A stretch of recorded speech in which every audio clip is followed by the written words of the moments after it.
To write numbers, we use something called positional notation, where each digit gets multiplied by a power of b, our base, and the value is the sum of those results. The base we use is base 10, aka decimal, but other bases exist such as base 10, aka binary, or base 10, aka how do you say this word?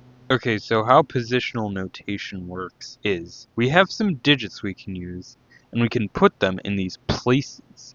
The rightmost place is the ones place. As we go left, there's the b's place, the b squared's place, the b cubed's place, the b tesseracted's place, and so on.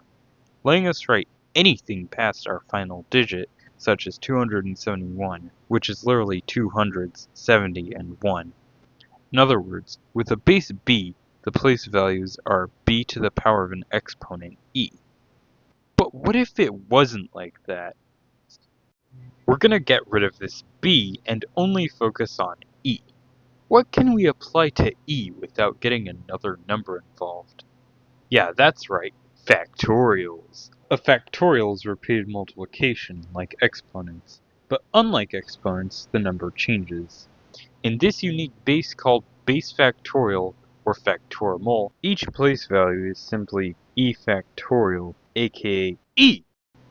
Usually e would start at 0, but in Factorimal it starts at 1. Because 0 shares a factorial with 1, it'd be redundant to have two ones places. To count, we of course start with 0, then 1. Then we get to use the 2's place, so after 1 comes 10, then 11, then 20. And so on. But hold up, for Factorimal to work, we need infinite digits. We need a digit for every single number, to write every single number. Hello people, say hello to these parentheses. They're not just any parentheses. When you put a number inside these parentheses, the entire number occupies a single digit of space. So instead of having a unique symbol for every number, we have a number's factorial representation inside a single digit. So instead of 20, we'd write 10t. Pretty nifty, eh?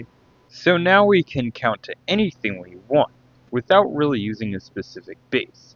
Factorial is basically every base combined into one.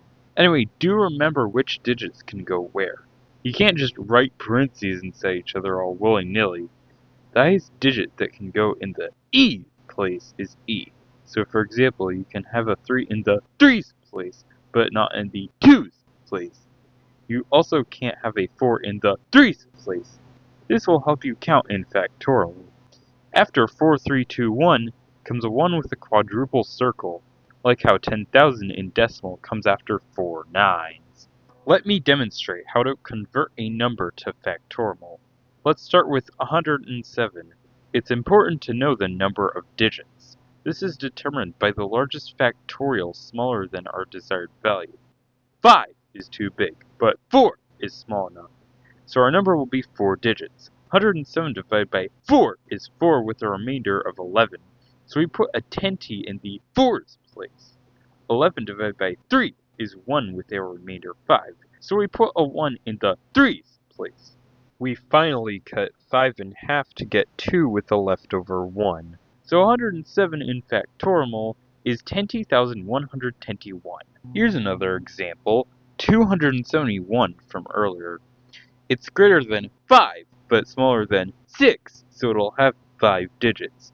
120 goes into 271 twice, then 24 goes into 31 once, then 6 goes into 7 once, then 2 goes into 1 nuts, giving us 10, 1, 1, circle 1 as the representation of 271. 69 factorial is known for being the largest factorial that a lot of calculators can calculate. This is because they give up at a googol.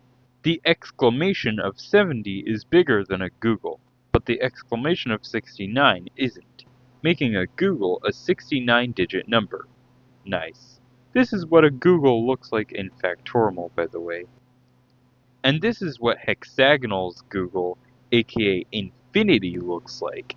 It has 17t digits, because if we exclaim 17t1, it ends up infinite. But if we exclaim 17t, it stays finite.